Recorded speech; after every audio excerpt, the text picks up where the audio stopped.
পৃথিবীর বুকে এমন একটি নিদর্শন আছে যেটি শুধু পাথর আর মার্বেল দিয়ে গড়া নয়, বরং গড়া হয়েছে ভালোবাসার অশ্রু দিয়ে।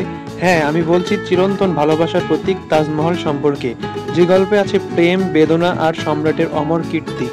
তাজমহল ভারতের উত্তর প্রদেশের আগ্রা শহরে যমুনা নদীর তীরে অবস্থিত। প্রতি বছর পৃথিবীর নানা প্রান্ত থেকে লক্ষ লক্ষ পর্যটক এখানে আসেন কেবলমাত্র এই অনন্য সৌন্দর্য উপভোগ করার জন্য। মুঘল সম্রাট শাহজাহান তার প্রিয়তমা স্ত্রী মমতাজ মহলের স্মৃতিতে তাজমহল নির্মাণ করেন। মমতাজ মহল ছিলেন সম্রাটের অতি প্রিয় সঙ্গিনী। 1631 সালে তার 14তম সন্তানের জন্ম দিতে গিয়ে তিনি মৃত্যুবরণ করেন। মৃত্যু শাহজাহানকে গভীর শোকে ভেঙে দেয়। এই শোককে চিরস্থায়ী স্মৃতিতে রূপ দিতে সম্রাট একটি এমন সমাধি নির্মাণের সিদ্ধান্ত নেন যা যুগে যুগে ভালোবাসার নিদর্শন হিসেবে টিকে থাকবে।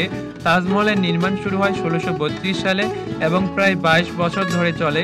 1653 সালে কাজ শেষ হয়। ইতিহাসবিদদের মতে প্রায় 20,000 শ্রমিক, কারিগর ও শিল্পী এতে অংশগ্রহণ করেছিলেন। মার্বেল পাথর আনা হয়েছিল রাজস্থানের মাকরানা থেকে। এছাড়াও তুরস্ক, ইরান, আফগানিস্তান সহ বিশ্বের বিভিন্ন দেশ থেকে আনা হয়েছিল মূল্যবান রত্ন ও পাথর। তাজমহল সম্পূর্ণ সাদা মার্বেল দিয়ে তৈরি। এর মূল গম্বুজটির উচ্চতা প্রায় 73 মিটার এবং চারপাশে রয়েছে 4টি সুউচ্চ মিনার। ভেতরে রয়েছে মমতাজ মহল ও শাহজাহানের সমাধি। দেয়ালে সূক্ষ্ম খোদাই ও কোরআনের আয়াত লেখা আছে। মার্বেলের গায়ে ফুল, লতাপাতা এবং অন্যান্য নকশা করতে ব্যবহার করা হয়েছে মূল্যবান পাথর, ল্যাপিস লাজুলি, জেসপার, টাইসোপ্রেস ইত্যাদি। তাজমহল শুধু একটি সমাধি নয়, এটি ভালোবাসা, সৌন্দর্য এবং শিল্পকলার এক অনন্য সমন্বয়।